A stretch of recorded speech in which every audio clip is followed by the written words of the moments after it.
Hey everybody, welcome back. I'm Peter. A little bit of work today on a septic system.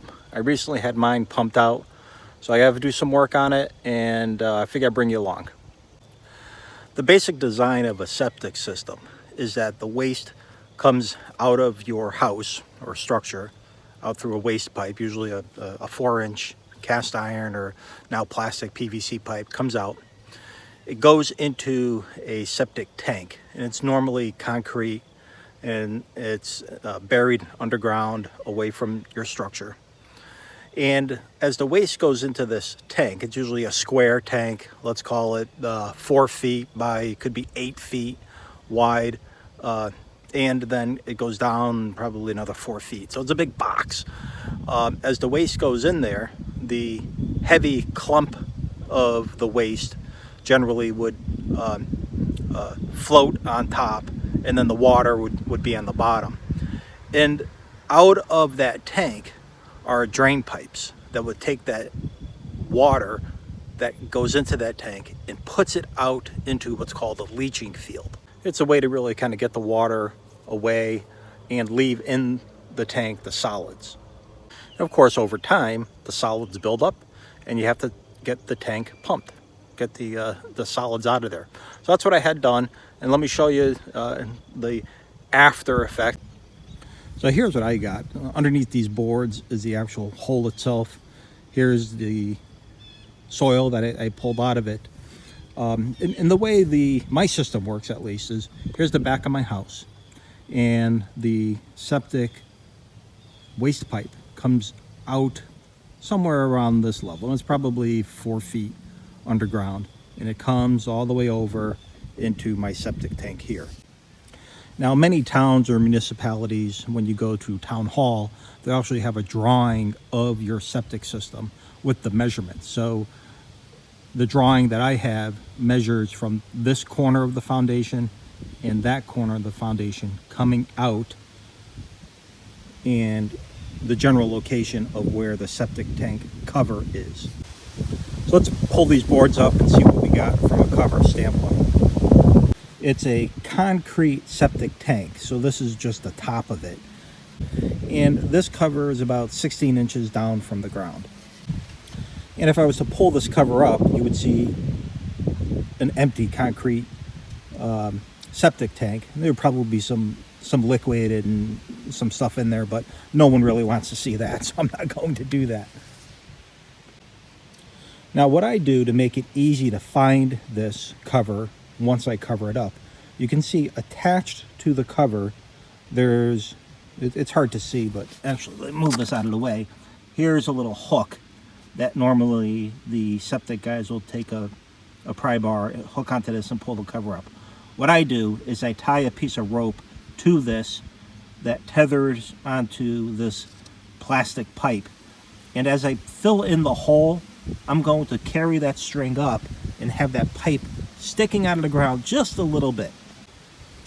And with that pipe sticking up just a little bit, it's enough so that I don't hit it with the lawnmower, but it's enough so that the next time when I go to look for this cover, I'll be able to see that particular pipe. So some people put what's called a riser here, which is really a plastic, either a plastic pipe or a plastic application that sits around this cover, and it comes up, and then you put a plastic cover on top of that. This way you don't have to dig every time to find that septic tank cover. I considered doing that, and as I looked into it, the actual riser itself, along with the top, is anywhere from $200 to $300. And over and above that, you have to put it in, you have to put adhesive or a sealant around there so that your gases don't come through. And then you would concrete around the riser, and then obviously backfill around it, maybe with the extra dirt, and then have a cover on top of it, plastic cover that comes with the riser. So after I thought about it, digging this hole and then backfilling it, maybe it's 15 minutes to dig the hole. I'm going to spend another maybe 10-15 minutes putting that dirt back in. I don't know, I just thought maybe it's not worth it. The other factor I considered, this is George's play area. So he comes out here, he runs around, we throw him the toys. You can see the fence here for him. And having a cover here that is, I don't know, it's just gonna get in the way. I'm gonna have to mow around it. It seems just more like a pain in the butt than what it was worth. So for today and this year, I'm gonna skip the riser. Who knows, maybe in the future I'll put it on. But right now, I'm gonna slough this dirt back into that hole, cover her up.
Okay, there we have it.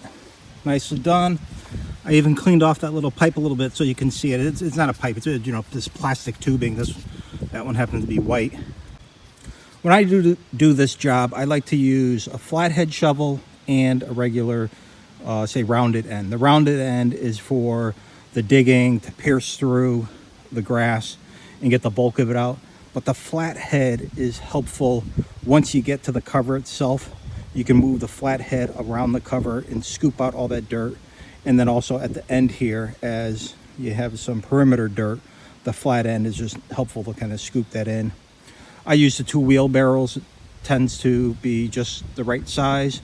I leave it out here and I cover it up with the plywood.